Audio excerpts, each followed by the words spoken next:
तो ladies and gentleman, you are not ready for this. तो Spiderman brand new day हो चुकी है थिएटर में रिलीज, और मैं ये नहीं कहूंगा कि मैंने इस मूवी को देखा है, क्योंकि मैंने इस मूवी को एक्सपीरियंस किया है।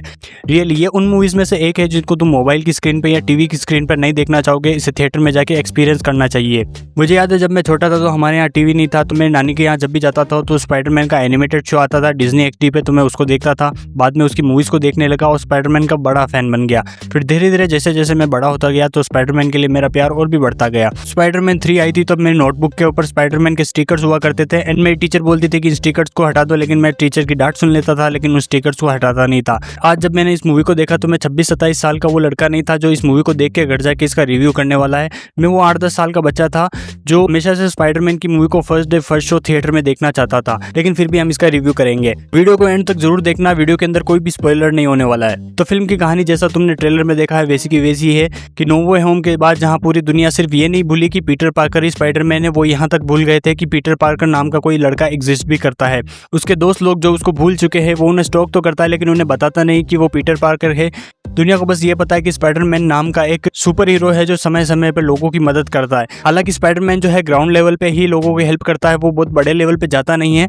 लेकिन अब एक ऐसा थ्रेट आ चुका है, कोई एक ऐसी चीज है जो लोगों को मैनिपुलेट कर रही है, उनके दिमाग के साथ खेल रही है, लेकिन वो चीज ये चाहती है कि स्पाइडरमैन उससे दूर रहे। अब उसका क्या मकसद है ये तुम इस मूवी के अंदर देखना। तो स्पाइडरमैन ये पता लगाने की कोशिश करता है कि ये कौन है और आखिर ये चाहता क्या है।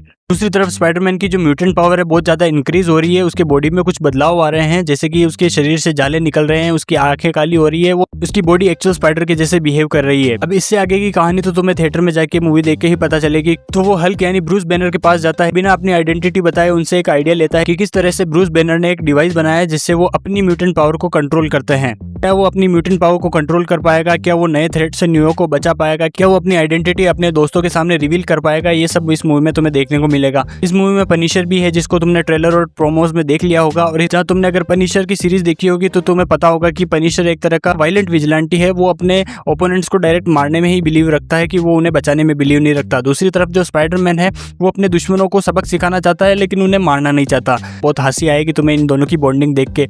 पनिशर की जो हिंदी डबिंग है वो थोड़ी मुझे क्रिंज भी लगी एंड फनी भी लगी, क्योंकि पनिशर जो है एक तरह का सीरियस विजिलेंटी है, लेकिन इस मूवी के अंदर उसे थोड़ा कॉमेडी टाइप बताया गया है, लेकिन अच्छे तरीके से बताया गया है। पूरी तरीके से वो टपोरी टाइप का नहीं बताया गया है। ये भी पता चलेगा कि अब जो नया टोनी स्टार्क है वो हमारा पीटर पार्कर ही है, क्योंकि जिस तरीके से वो नए नए इन्वेंशन करता है, वो बचाना चाहता है, वो एक तरह से वो एक नया टोनी स्टार्क बन चुका है। मूवी के विजुअल्स काफी अच्छे हैं, खास करके स्पाइडरमैन वर्सेस हल्क की फाइट और स्पाइडरमैन वर्सेस द हैंड की फाइट। इन फाइट सीक्वेंस को 3D में देखने का एक अलग ही एक्सपीरियंस था। बहुत सारी चीजें ऐसी है जो ट्रेलर में दिखाई गई लेकिन इस मूवी में देखने को नहीं मिली। बहुत सी कुछ ऐसी चीजें हैं जो मूवी में देखने को मिली लेकिन ट्रेलर में उनका हिंट भी देखने को नहीं मिला। सैडी सिंह इस मूवी में है और उनका क्या कैरेक्टर है वो तुम्हें इस मूवी में देखने को मिलेगा। बहुत ही पावरफुल कैरेक्टर है उनका। मूवी का एंड होते होते एक इमोशनल सा एटमॉस्फेयर क्रिएट हो जाता है जिससे तुम रिलेट कर पाते हो, क्योंकि स्पाइडरमैन का कैरेक्टर है वो इस तरीके से बनाया गया है कि पीटर पार्कर की जिंदगी से हर कोई रिलेट कर सकता है। उसके ऊपर जो तकलीफें आती है, जिस तरीके से उन्हें डील करता है, जिस तरीके से पीटर पार्कर अपनी लाइफ के सैक्रिफाइसेस देता है लोगों को बचाने के लिए, अपनों को बचाने के लिए, तुम उससे एक्चुअली रिलेट कर पाते हो।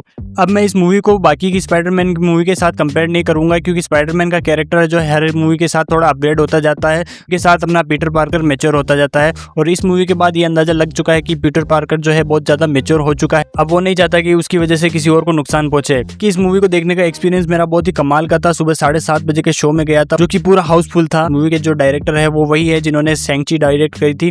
तो जो निंजा वाला फाइट सीक्वेंस आता है वो बहुत ही कमाल का था। 6-7 निंजा एक साथ फाइट करते हैं स्पाइडरमैन से, एंड स्पाइडरमैन की जो वो म्यूटेंट पावर होती है जिसके साथ वो बहुत ज्यादा पावरफुल हो गया है। तो अब जो है हमारा स्पाइडरमैन पहले से ज्यादा पावरफुल हो गया है। बाकी जाओ जाके इस मूवी को थिएटर में देखो, ये मूवी थिएटर में देखने के लिए ही बनी है।